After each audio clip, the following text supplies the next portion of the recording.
This is a special announcement. We are heading to RSA conference in San Francisco for our 11th years of coverage, April 28th, May 1st. And as always, we're bringing you keynotes, conversations with organizers, speakers, industry leaders, plus the latest insights from the world of cybersecurity. And we'll reconnect with old friends, meet new ones, and of course, we want you and your company to join us. We have a few spots left for full sponsorship and our on location briefings. You can book yours now at itspmagazine.com/RSAC. We're going. And you're coming with us.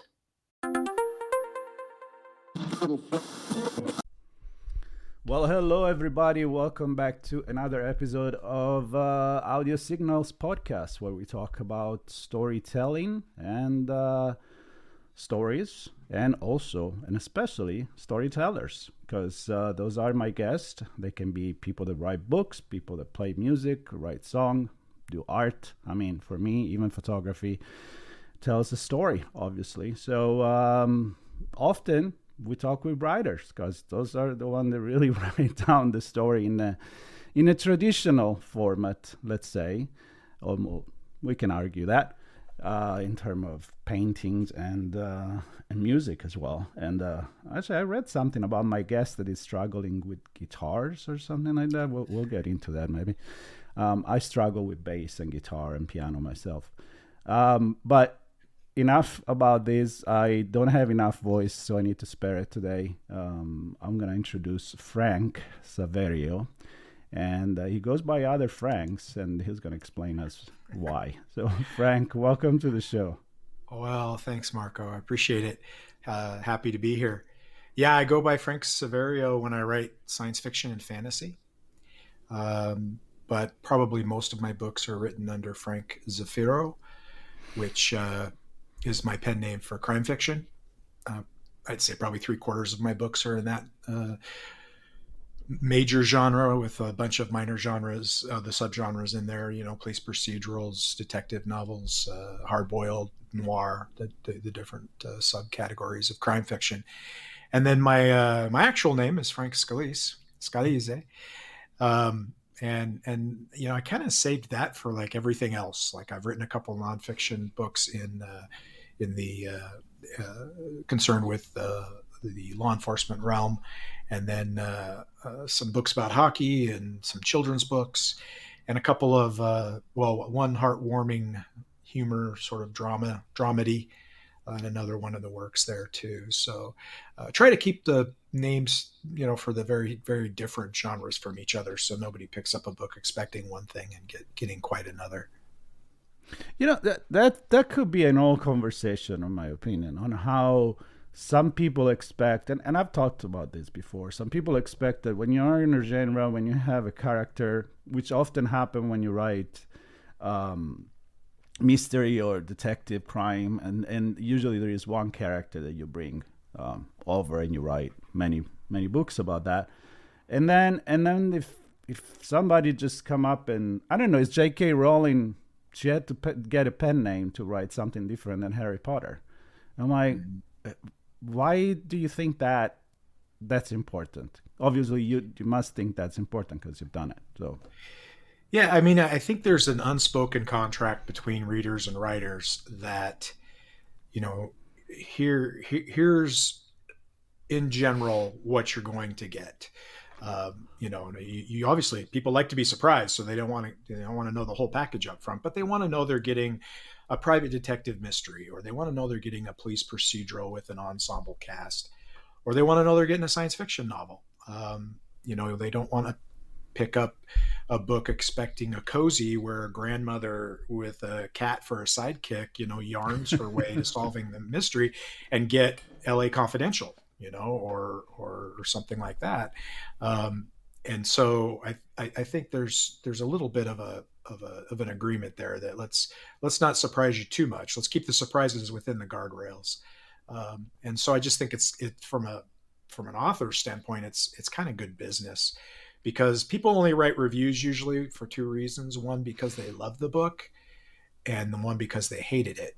And if that person picks up your gritty, expletive filled, violent, sexually charged crime novel expecting Murder, She Wrote, or something like that, they're obviously going to be upset.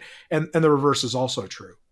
And so it'll just lead to people being unhappy, and you don't want unhappy readers. So I think it's just a clear demarcation is a good idea. Yeah, no, it makes total sense, as long as you're clear, right, with the writer. And they may say, hey, this guy wrote something else, maybe may interest me, but knowing where you're going. Obviously, you wrote some kids stories, so you don't want to mix the the hard boil with that. No. All right. So talking about crime, I know that your background was as an officer in the police force, and so it's hard to find, especially, I don't know, on my show, which is not the main storytellers and writers podcast, I guess, but hopefully we'll get there. People that turn into writing after they're done with their career. I've talked to former fighter jet pilots. I've talked to neurosurgeon, brain surgeon. I talked to a lot of people that then will all of a sudden, well, not all of a sudden, they usually have it within them, the whole career that they have, and then they finally, they're like, all right, now I got time to write. And they are fantastic. And so a little bit of your stories, and when did you know you wanted to write eventually? I was pretty sure about it by the time I was 10. There you go. So I've been a writer my whole life. I didn't really start having anything published until I was in my late teens, early 20s, and then pretty sparingly. It wasn't until 2006 that my first novel was published. And so for me, the crime career, the policing career, and stuff I did before and after, was one part of my life. But being a writer was just always something I was. It's like somebody who, is always a musician, but maybe they work at a bar, or they are an architect or whatever, they have another career, but they're also a musician, and maybe they play on the weekends, they do a little recording, whatever. And so they've always known they were, since they picked up a guitar at 5 or something like that. Right. And that's kind of how it was for me. I did have a period of time where I really wasn't writing much that wasn't related to my job, or I was also going to school full time, getting my history degree. And so I was doing a lot of reading and writing of historical, about the books that, history papers basically. And so, from about 96 to 2004, I really only wrote technical things like that, school papers and police reports and so forth. And then things kind of settled down a little bit. I'd finished my degree. I was kind of in a position that I was going to stay at for 2 or 3 years. And I was like, wow, I can get back to fiction. And of course, artists tend to be reflections of the things that they're around. And I was around a lot of police related stuff. And so crime fiction was what came out when that occurred. So I started writing a lot of crime fiction.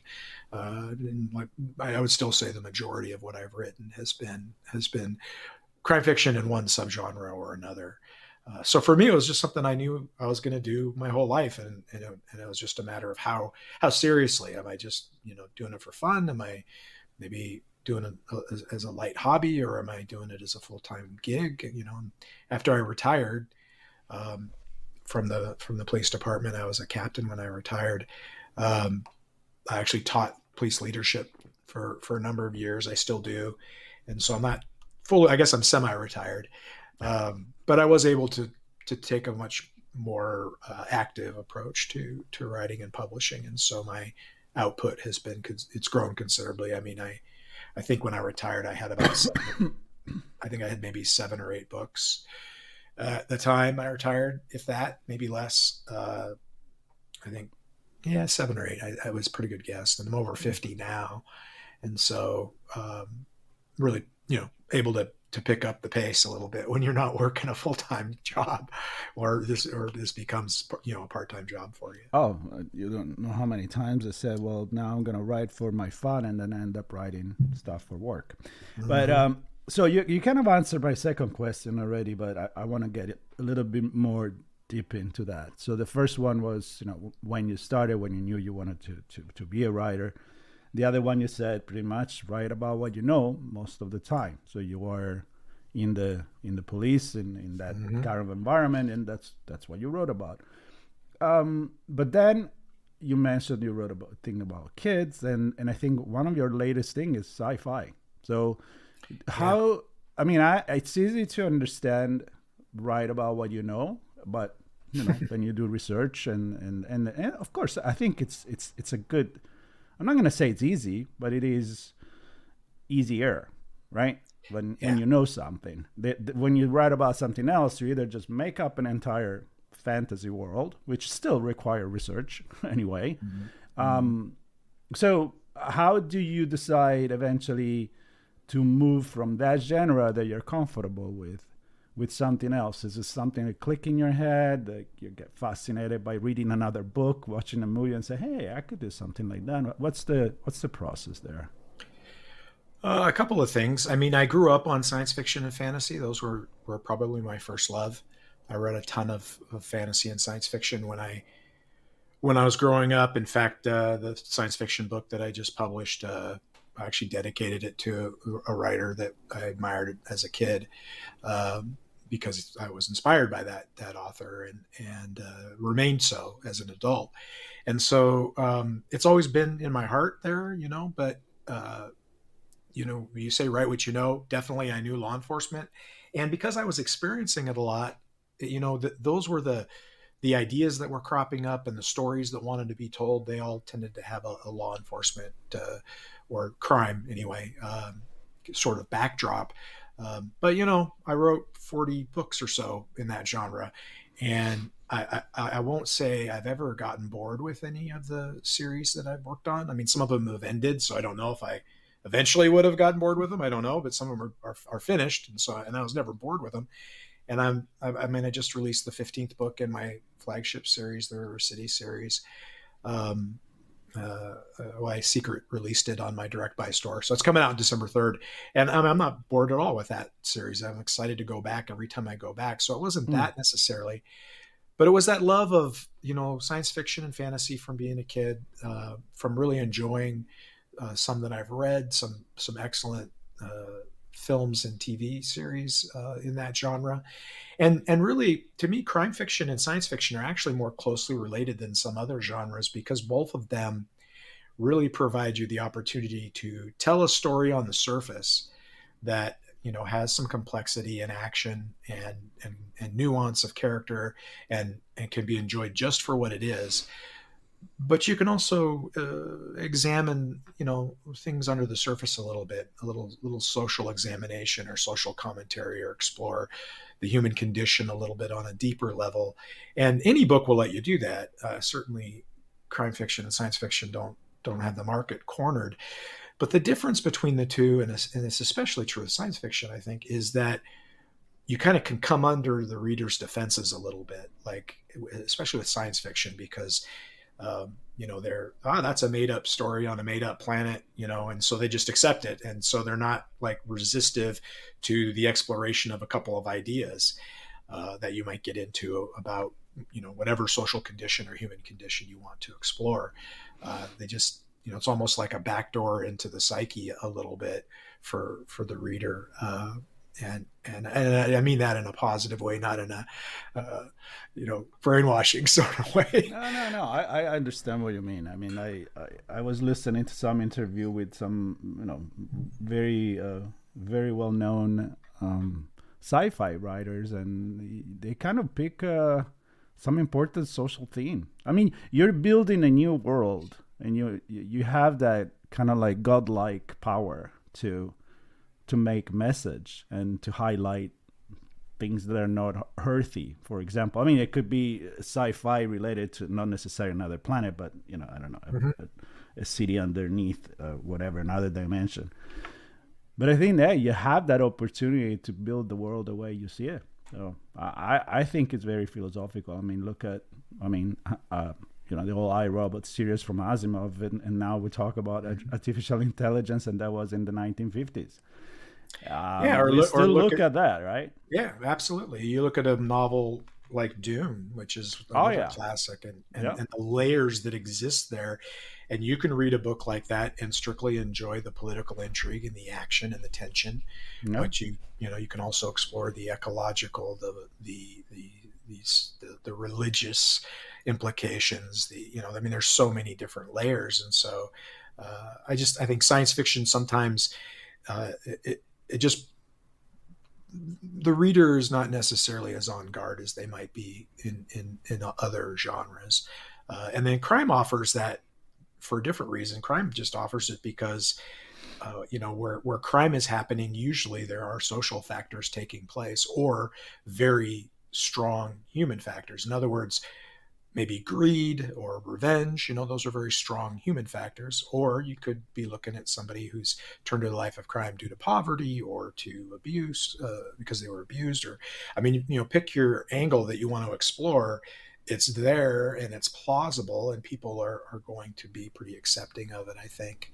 Um, and so then you get a message maybe that lands on a couple of different levels, and I think that's what great art does. Like there's a lot of art out there, and people can look at, listen to, read, watch so many different things, and they do. And a lot of it, I think, just passes over us, and we either enjoy it in the moment or we don't.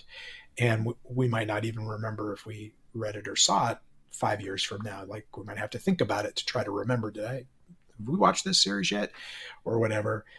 Great art, like, sticks, it resonates, it remains, it becomes it almost becomes part of the person taking it in, and it becomes their own. And when that happens, that art piece, whatever it is, a book, a story, a painting, a TV show, a movie, whatever, um, it's unique in that person's experience, so that it exists in a very unique way that's very different for the next person who might have a different reason for having it resonate with them. So I think if you want that to happen as an artist, you kind of have to shoot for those deeper connections. And maybe you miss with some people, maybe you land with others. But if you don't want to be just kind of the popcorn entertainment, which, people make a great living doing that. And there's nothing wrong with a good, good romp of that nature. Sometimes it has its place, for sure. But I've always kind of been interested in trying to, like, make that deeper connection. And so I found science fiction and crime fiction are two very good genres for making that attempt. Well, you talk about music. I can go there. You can write a song Mm-hmm. with four chords that just flip around, and they're just made to sell and catchy. But I'm not Mm-hmm. gonna go and compare that with Rush or or Pink Yeah. Floyd or anybody else. I mean, or Mm-hmm. even not just going back to my kind of music because I'm older, but even great artists that you can find today. Maybe we'll talk a bit about music later, but I want to know about your sci-fi story. Mm-hmm. What is that about? It's called Kemper's House. I actually have a copy of it right There here. you go. Perfect. There is a space shuttle there. Yeah, yeah. It's set at an indeterminate future on Earth. Kind of leave it a little bit loose, up open to interpretation, but certainly a while. And we have discovered the technology to be able to travel at 0.87 of light speed. And so this is a pretty big deal because now we can actually conceivably reach, uh, other star systems, other solar systems.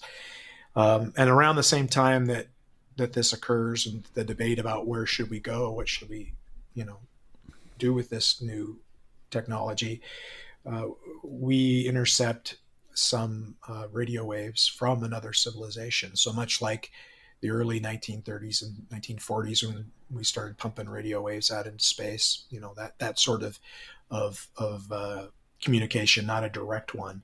And so it becomes initially a first contact novel.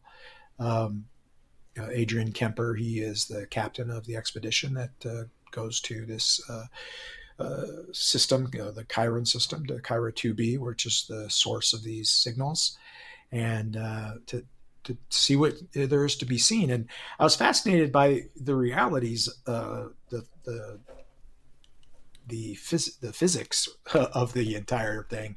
I mean, if you receive, if you're 300 light years away from a planet when you receive those radio waves, 300 years have already passed on that planet.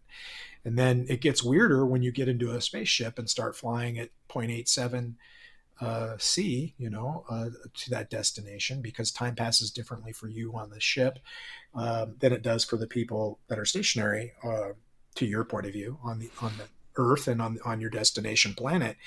And so by the time they get to the Chiron system, something like close to 1,000 years has passed since those initial radio waves went out. So imagine 2940 here on Earth would be the earliest that the reverse could happen to us. What would our planet look like? And so that's what they encounter. And I don't want to give any spoilers, so that's where I'll stop on that piece of it. But they do encounter Chirons. They do have an adventure there, and they do eventually return. And that's the other thing is, and really was the initial catalyst for the story was my question of what would it be like for someone to, leave this planet, go on a space adventure like that, come back and have it be, 1,500 years later, so, I mean, leave just as the Western Roman Empire has fallen and come back in the year 2000. I mean, that would be some system shock, some culture shock, some serious changes.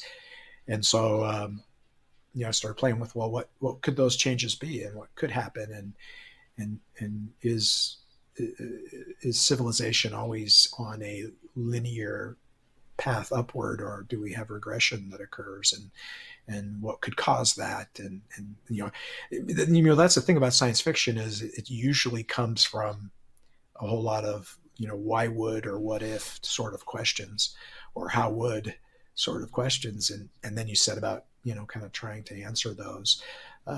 And so, I mean, it's a short novel. It's only about 45,000 words, so it's barely a novel by definition. But there's a whole lot of concepts packed into that very short. Well, I could have a series of podcasts just about that, talking about society and technology. I mean, you said, you talk about comparing the 1,000 year with our 1,000 year. But if you compare 1,000 year from now, which I think that's what you did, with technology that changed so much faster. I mean, we've changed much more in the past 100 years than in the past 1,000 years. So imagine that exponentially going, and I think that's where you're going. And that's, I agree, it's the beauty of sci-fi. If done right, it's a philosophical reflection. Well, yeah, and I'll tell you, I mean, I'll dispense with a dirty little secret that I wasn't sure if I should share with people or not, but I figure, what the heck, honesty is usually appreciated. I'm 56. I was 55 when I started writing this, but I'm 56 years old, and I'm reaching that point in life where two things are happening. One is you are starting to actually, like, mortality, the realization of it has landed. Like, you're not staring it in the eyes, but you can see there's less road ahead than behind. You can smell it. I'm there. I'm with you. So that has a certain impact on you. And then my generation is and I'm guessing you're somewhat in the same age bracket. Pretty much the same. Gen Xers, right? I mean, our generation has graduated from, like, the boomers are in charge, but we're getting there, to we're in charge, to now the millennials are starting to take over, like, and we're starting to be the older people, not the elderly, but the older. And so the world's changing, and attitudes, what were accepted attitudes, or what were social norms, are shifting in response to that. And it's unnerving in an odd sort of way, but in a very pervasive way. It's like constant, and you sometimes are surprised by just odd things that like, this is the way it's always been, or the way I always thought people thought about something. And then I find out that no, my view on this is antiquated. And I don't even mean the hot button issues out there that people get upset about. I mean, even at a more basic level, just, you know, the day-to-day life of how things should be done, or how what's kind and what's cruel and what's a good response. Just it's like the rules of the game are changing ever so slightly and underneath our feet, you know. And it was a little unnerving, and so I was starting to feel, when I started noticing it, then just like when you buy a new car, suddenly everybody went out and bought the same car at the same time because they're a bunch of copycats, right? Once you start noticing it, then you really notice it, and so boom, it hits you like a ton of bricks briefly. And that was about the time I was beginning to work on this. And so this idea of being a man out of time, I mean, Kemper goes away and he comes back, and it's, you know, 1500 years later on Earth, and the changes have been radical. Again, no spoilers, but radical. And he is a man out of time. And even, you know, the name of the book is called Kemper's House, and you know, he has a stone cottage in Ireland that he arranges to have a stewardship of while he's gone, and you know, and it's still there when he comes back. The stone house is still there, but even though it's still there, everything has changed, you know. And so it's how it was almost a coping mechanism for me to write that part of the book, that piece of it, to help. I find it really fascinating, actually. I mean, I'm interested in reading the book because I feel like it's a kind of question I ask myself. Again, you know, I was born in 1969, so I'm pretty sure that's around exactly like around the number. We run through from the analog technology to, we are that generation, to the digital. Mm-hmm. Some people miss the train. Well, I feel sorry for them, or maybe it's easier, I don't know. Some other, they stayed on it. And we can compare. And the new generation, they don't compare. They're like digital natives, and that's a different story. So I think it's fascinating. I think we need this kind of reflection and look at the history and look at the future and make scenarios, because we can just go blind into it. And there's Sci-Fi another helps you to do that. Yeah. Right. Yeah. Well, and you know, my other passion is history.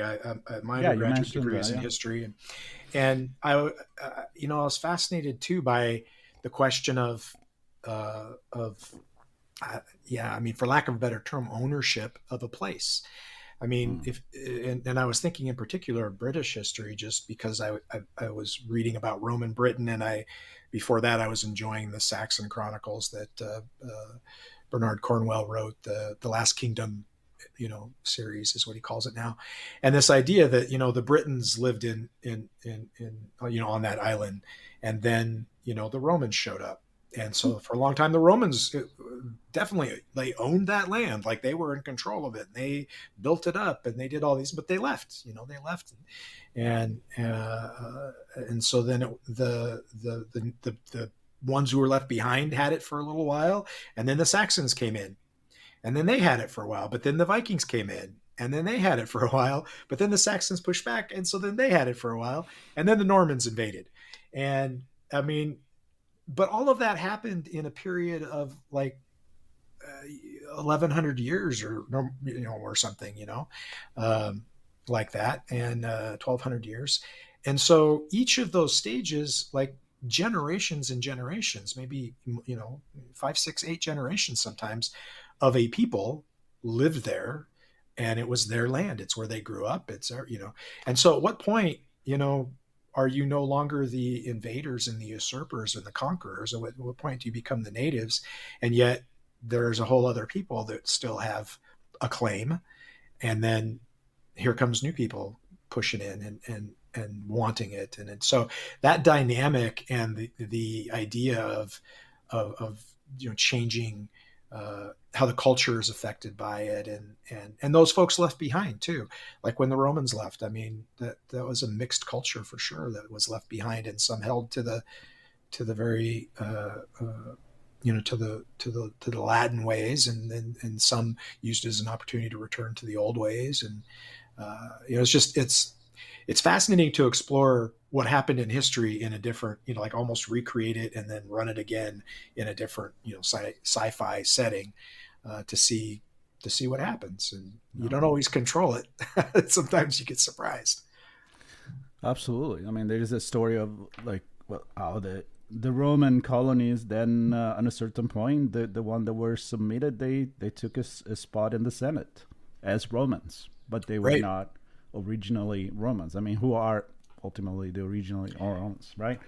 Yeah, I mean, there was a time where if you weren't from literally the city of Rome, you weren't Roman, and then Right. slowly it became all of Italia that was Roman, and then Yeah, you know, and that applies to a lot of things. South of, I mean, Italy itself, we've been invaded by a gazillion. It's almost the same story than the England, yeah, and you can see that. You can see in the different tradition from the north and the south and all of that. So yeah, no, definitely you could write a sci-fi about that. What if, like, kind of like historical fiction yeah, and see how alternative yeah, history. alternative history as Yeah, well. I enjoy Not, that too. yeah, it doesn't seems like you need ideas on what to write about because it seems like you're passionate about it. So what's as we get to the end, I have two questions. One, what's coming up next in your to-do list? Where is your passion bringing you? Well, I'm sticking with the crime fiction on the on the one side because I have some open series that I want to see to at least a resting point where the characters are in a place that's a good place for them to maybe be sitting for a bit. So, fortunately, I'm in just about every series that means one book to get them there. So I'm working on those, and then the the one I'm more excited about just because it's new is a fantasy series that I've been working on in the planning stages for at least a decade now, making notes and thinking through the world building and the cultures and Mm. and story and plot and character as well. But I feel like those are things that can come more quickly, but the other stuff takes a little bit more of a deliberate approach. So the series is called Seasons of Wither, and the first book is called A Burnt Summer. And I'm actually going to be kicking off a Kickstarter for it sometime in the next 2-3 months. Just kind of waiting on the cover art to be finished, and then I'll probably take another run at chapter one. Chapter one is I wrote a short story for an anthology that was also that it would serve as chapter one of the first book, and the theme of the anthology was a little lighter than the theme of the book, so I've had to adapt it a little bit. So I'll probably take one more pass through that opening chapter and make it available as part of the Kickstarter and see if it's something people are interested in. Wow. I'm impressed by all the different angles that you're taking and challenges because my last question, well, I lied. I'm going to ask you another question because you just said that. So you're going crime to crime fiction to sci-fi to fantasy. And in my head, you approach them in a different way. You mentioned world building.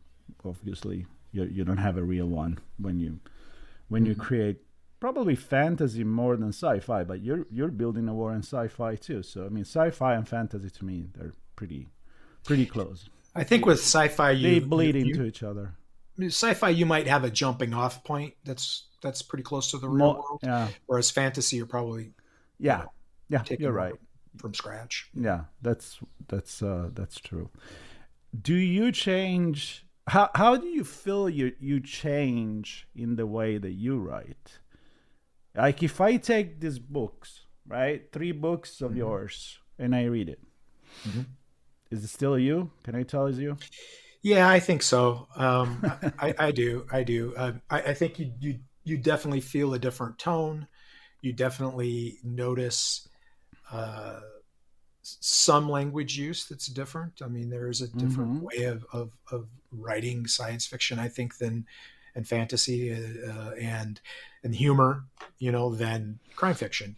But I mean, I think there's a reason why, we mentioned music earlier. I mean, Mm-hmm. you can, you could take, Mark Knopfler and ask him to play classical, and you could probably still tell it was him. It's still him.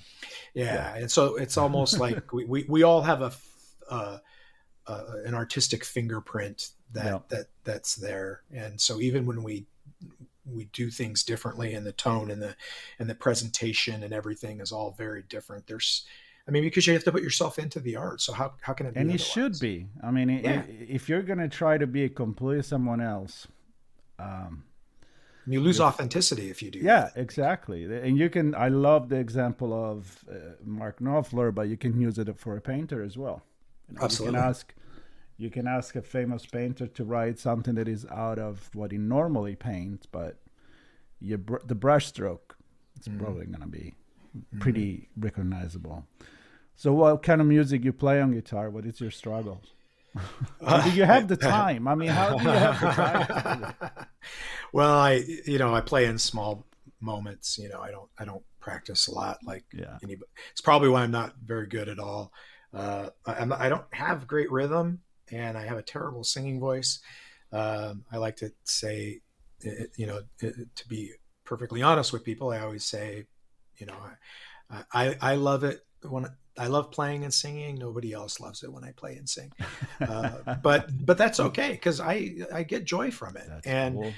I've reached a point where I can strum a lot of chords, and I can find a song that I know and that I love that I want to play. And if it's not too complex, and I have the chord chart up, so I can see where the chord changes are, and I can, if I can figure out the rhythm, of the strumming rhythm, or substitute one that works, I can entertain myself. And one thing that I've learned is that if I'm feeling, down or dark, even playing dark music, or any music really lightens that up. It really purges those negative feelings if you're having them. Music is joyful. I so admire the people who are good at it. I'm envious, to be perfectly honest. It's an artistic talent that I wish I had, just because I enjoy doing it so much, not because I would want to make money at it or show off, or I wish I was better at it, so that, my wife would enjoy rather than endure when I play for her. And she's great about it. She'll even sing with me a little bit, but, Nice. but hey, you have to be honest about your own ability. Yeah. And that's why I say I'm a tortured guitarist. I love it. I'm not very good at it. I've definitely plateaued at lower intermediate, probably, but I'm not looking to, play any coffee houses anytime soon. So, when people ask to someone like, "Are you a musician?" Well, do I make money playing music? Then no, I'm not a musician. Do I play a little bit? Am I stage material? Probably not, but I play. So you're still a musician. Let's define that. And there may be a lot of people that write in the closet, meaning they're never going to show off their writing. Yeah, absolutely. Are they still writers? Hell yeah, they're writers. Absolutely. And it's a meditation. It's a self relaxation. I mean, if I feeling down and I find the right music, that's my pill. I mean, absolutely. You may not be an author, perhaps, but if you write, you're a writer, and that's And so I don't know what the equivalent is for being a musician, but I think so. I think songwriting is some of the most challenging writing there is, and I think it's emerged over the past half century as the dominant form of poetry in our society, and while while you do have to admit that it does gain a lot of its, narrative power from being surrounded by music that lends the emotional energy to it. You can pull some good lyrics and put them on a page and just read them and tell me that's not poetry. I mean, there's a lot of songs that I think would be considered that. And then there's the other piece to it, and that is that there are writers out there that are such good storytellers. They can essentially write a novel in a song of 49 words, you know. Rock opera, Mhm, progressive mhm, rock, absolutely. mhm, You tell incredible story with that. mhm. Um, Yeah, yeah. but So I that's admire. why, yeah, yeah, no, and that's is it like a favorite band you want to mention or Oh, I've always been a Springsteen fan since I was about 10. oh So the I boss? mhm. Yeah, yeah. So, you look at a song like The Wall or Highway Patrolman or The Line. I mean, any of these songs that probably nobody's heard of, but they're probably 40, 50 words long. And, there's an entire novel's worth of storytelling there. Yep. And so I think you can learn a lot of the less is more approach as a For sure. writer from looking at what people are able to do with song. And like I said, they had the additional advantage of what the musical accompaniment adds to it, but even just taking the words themselves, I think you can learn. And I've written a little bit of poetry, not very good at it, but good enough to know that I'm not very good, or experienced enough to know that I'm not very good, but also to know that songwriting, I think, is another step harder. Personally, I think so. Yeah. Um, but it's nice to be able to admire other people's art, and when you create art yourself. I mean, this sounds pretentious saying that what I write is art, but at the same time, when you create art, then I think you almost admire other people's art almost more in a way, because you know how hard it is. I Yep. mean, hockey's my favorite sport, and I know how hard it is to ice skate, much less play hockey. I mean, I played recreationally, and it's hard. It's hard to stay up. It's hard, all this stuff. And you watch these professionals do it at the level that they do it, and it's just absolutely amazing. And part of the reason that I think I appreciate it so much is I know how hard it is from personal experience. Some Mm-hmm. folks up in the stands maybe haven't strapped on skates or put on the pads and tried it. And so they think it's great and they think it's talent and it's enjoyable and all of that. But I don't know that they have the same kind of maybe it's a different type Well, of appreciation that they somebody who's done also it. like to give advice, right? Oh, yeah. Oh, Like a yeah. fan. Yeah. Like, Shoot. what is he Shoot doing? the What is he puck. doing? Shoot. Well, but I agree. I mean, you need to try. You don't need to try extensively, but even if you take a brush and you try painting something and you realize maybe you're not good at it, but you understand what it takes. Take a Right. photo. Like now it's easier, but if I look at like Ansel Adams photography in black and white of a sunrise or a sunset on the mountain, it Mm-hmm. just tells you an incredible story. So for me, everything is storytelling. I'm reconnected to the beginning here because I really enjoy this conversation with you, and feel free to come back anytime you want. I'd love I to would love have it. returning guests if they, of course, have fun with me, Hey. and we can talk about other things. But as we close this, I think it's clear that a lot of things, which is art, it's storytelling. I mean, we're made of stories in everything that we do as human in our relationship. So Mm-hmm. doesn't matter where it comes, and it doesn't matter if you're making money out of it. Honestly, just No. just do it. Seriously, that's the message, I think. Frank, thank you so much. Really Thank appreciate it. you. Yeah. Thank you. Grazie. Grazie. Yeah, prego. And for everybody else listening, if you enjoyed this story, there are many more that I shared and many more that I will share. And that's an audio signal podcast where we talk about stories, storytelling, and storytellers. And if you subscribe, you'll know when this get published. Well, you already know this got published, so whatever. I should have avoided that. But when the other one gonna get published. How about that? I'm not even gonna edit that. I'm glad I didn't cuff the old episode and we went through this. So again, thanks Frank. Thanks Thank everybody. you. Stay safe out there. Bye bye. Bye. Sean, Marco. we are here to deliver a message from the RSA conference team. It's an important message from our friends. RSA Conference 2025, just around the corner, where insights drive action, solutions emerge, and community connections spark innovation. You'll be there. I'll be there. We invite everybody else to be there April 28th through May 1st. You You can secure your spot at rsaconference.com/ITSPMAG25. That's ITSPMAG25. See you all there. I'll be there. See you there.